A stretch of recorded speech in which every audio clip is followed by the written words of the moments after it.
Right now, something doesn't make sense. The most powerful navy on Earth is watching a blockade happen and not stopping it. Oil tankers are slowing down. Some are turning around completely. Others are risking it and paying the price. And just a few miles away, the US Navy is fully deployed. Aircraft carriers, destroyers, advanced surveillance systems, enough power to shut this down in hours. So why isn't it happening? Why is the US Navy holding back? Because what looks like inaction might actually be the most calculated move in the entire conflict. And once you see it, you can't unsee it. Everything revolves around one narrow stretch of water, the Strait of Hormuz. On a map, it looks small, almost insignificant. But this thin line connects the Persian Gulf to the open ocean, and that changes everything. At its narrowest point, ships are forced into tight lanes, just a few kilometers wide.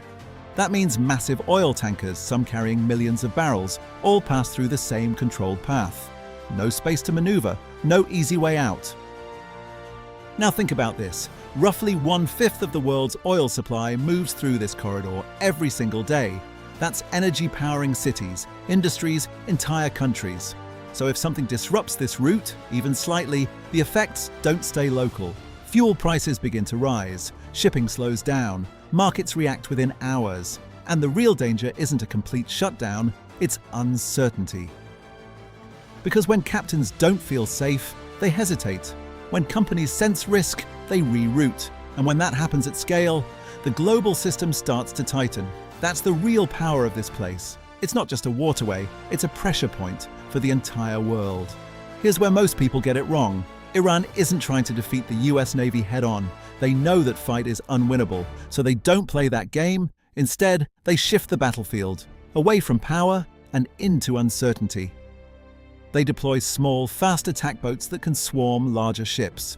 They position missile systems along the coastline, mobile, hidden, and hard to track. Drones stay in the air, watching everything, feeding real-time intel. And then there's the biggest threat of all, sea mines. Cheap to deploy, almost impossible to detect in time. They don't need dozens, just a few, in the right place. Because the goal isn't destruction, it's hesitation. This is asymmetric warfare. You don't overpower your enemy. You make every move feel risky, every decision slower, every route dangerous. And once doubt sets in, even the strongest navy in the world has to think twice. Because in this kind of fight, control doesn't come from strength, it comes from fear and unpredictability. So why not just end it? Launch a few precision strikes, take out the missile sites, clear the boats, secure the route. On paper, it sounds simple, but in reality, it's anything but. Because the moment the US fires first, this stops being a tense situation and becomes a full-scale war.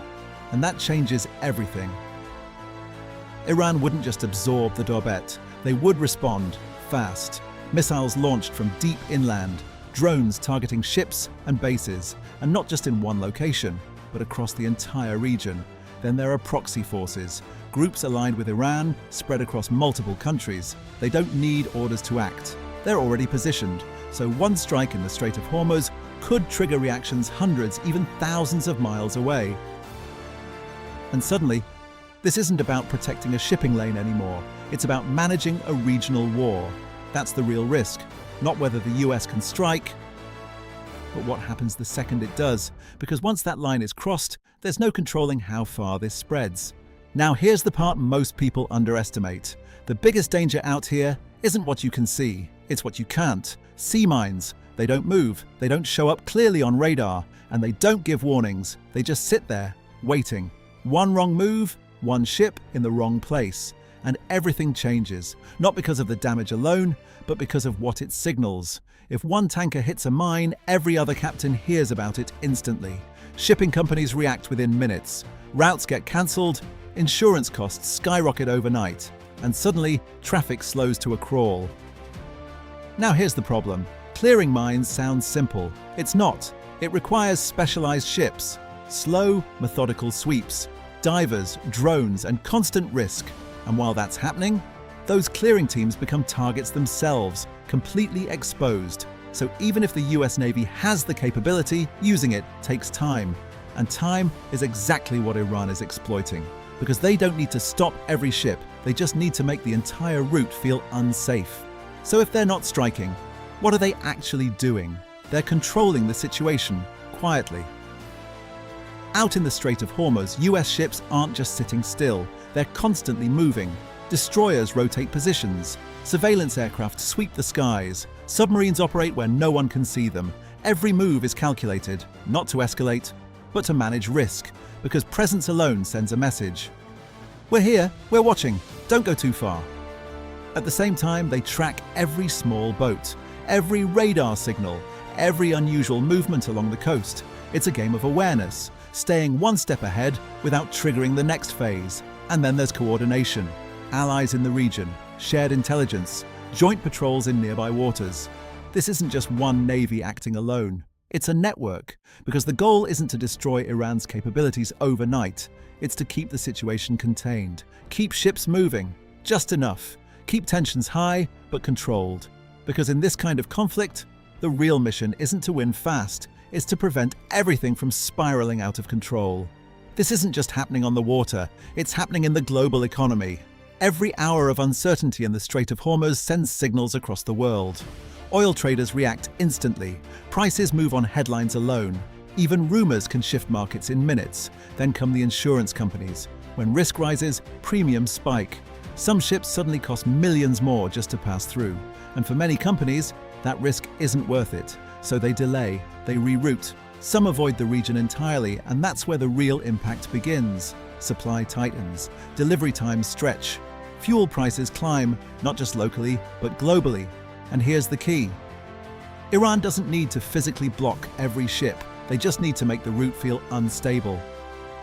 Because once uncertainty spreads, the system starts to slow itself down.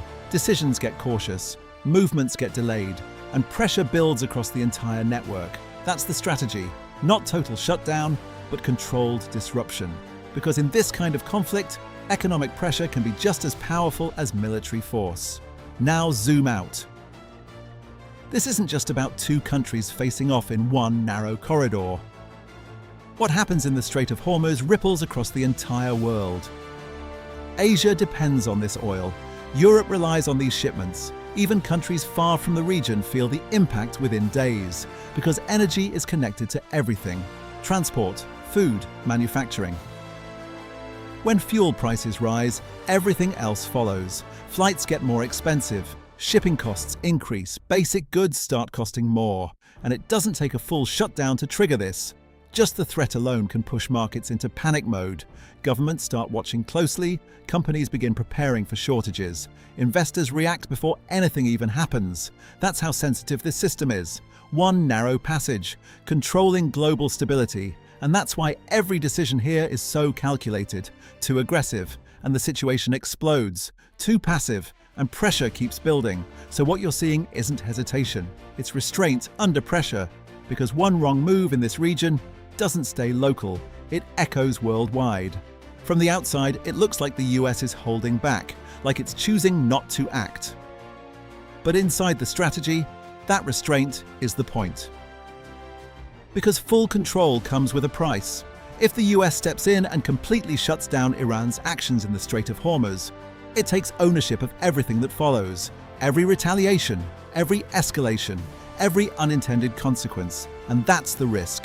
Because once you dominate the situation, you also inherit the fallout. Instead, the Navy operates in a controlled grey zone, strong enough to respond instantly, but careful enough not to trigger something bigger. They allow limited tension, without letting it explode. That means not reacting to every move, not taking every bait, and not forcing the situation into a full confrontation. It's controlled pressure, maintained, not resolved.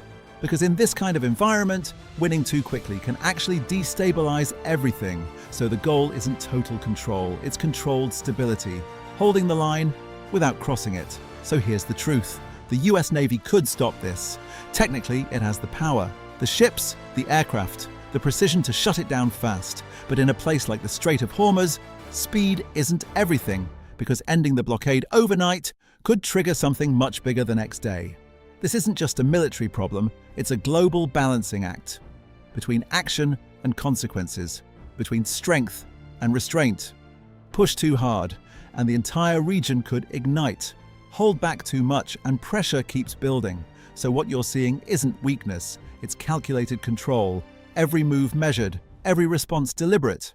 Because the real objective isn't to win instantly, it's to prevent everything from spiraling out of control. And if you want more breakdowns like this, where we uncover what's really happening behind global conflicts, hit subscribe. Because the next situation might look different, but the strategy behind it, it's always deeper than it seems.